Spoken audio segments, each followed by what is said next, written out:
Hello friends, welcome my channel NK Agrotech all YouTube. মই আজি আৰম্ভ কৰিব ওলাইছো পাত চিঙা। এই 2020 আজি মাৰ্চৰ 17 তাৰিখ। মই আজি আৰম্ভ কৰিব ওলাইছো পাত গ্ৰীন লিভ চিঙা। প্ৰথমবাৰ বাবে আজি প্ৰথমবাৰ মই আজি পাত চিঙিম এইটো বছৰৰ কাৰণে। বৰ্তমান ওলাইছে পাত মই চিঙিব পৰা অৱস্থাত আছো। মই নিজে চিঙো, প্ৰায়ভাগ পাত মই নিজে চিঙো। নিজে চিঙি খুব ভালে লাগে পাত চিঙি। মই আপোনালোকক দেখুৱাম পাত চিঙিটো। ধুনীয়া ধুনীয়া পাত ওলাইছে, এইটো চাব পাৰে আপোনালোকে।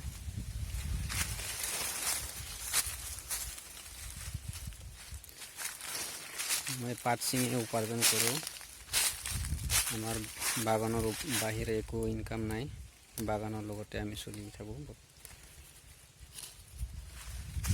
নিজে পাত চিঙো, নোৱাৰিলে দুজন এজন লেবাৰ এংগেজ কৰিবলগীয়া হৈ যায় সময়মতে। চাওক মোৰ বাগান বৰ্তমান ইয়াতে 1.5 বিঘা আছে। এইখিনি মই আজি অকলে পাত চিঙিম।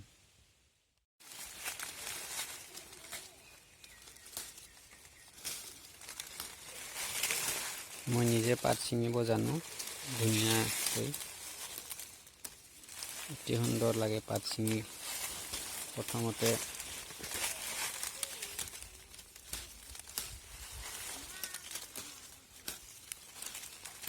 বাগানৰ বাদে একো উপাৰ্জন নাই আমাৰ ইয়াতে।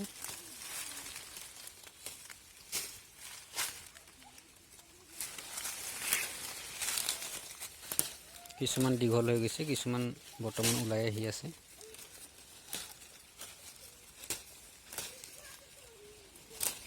সৰুবিলাকক ৰখি থাকিলে প্ৰথমতে ওলোৱাবিলাক দীঘল হৈ বুঢ়া হৈ যায়। সেইকাৰণে মই চিঙি দি আছোঁ যাতে সমান হৈ যাওক পাতবোৰ। দীঘল পাতসমূহ আজি চিঙি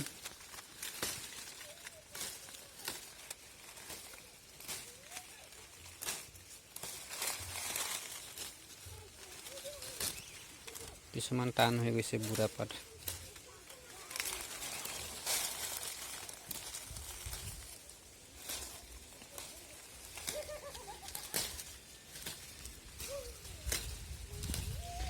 মোৰ এইখিনি গছ গুটিৰ পৰা হোৱা হয়, কাটিংছৰ নহয়, এইটো গুটি গাছ হয়।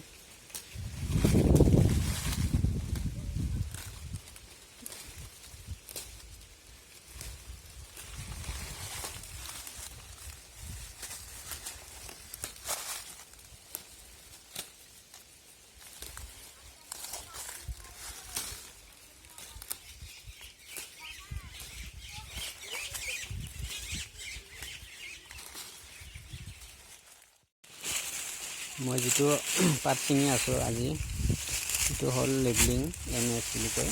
MSৰ পৰা আমি কি ধৰণে পাত চিঙিব লাগে, মাত্ৰ তলৰ পৰা এখিলা পাত এৰি চিঙিব লাগে MSত।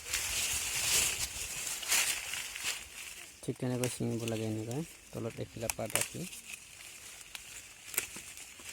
MSৰ যিটো পাত চিঙি আছোঁ মই MS বুলি কয়, তাৰ সোনকালে ওলায়। কিছুমান লেভেলিং আৰু MSত সোনকালে পাত ওলায়। কিছুমান দীঘল হৈ গৈছে, টান হৈ গৈছে, সেইকাৰণে এইবিলাক দীঘল হোৱাবিলাক আগতে চিঙি সৰু কৰি দিব লাগিব, নহ'লে বুঢ়া হৈ যাব। বুঢ়া হৈ গ'লে চিঙিব অসুবিধা হয় আৰু গাছটো দুখ পায়। যিমানে কোমলীয়া হয় চিঙিবলৈ ধুনীয়া, কোমল, দুখ নাপায় হাতে।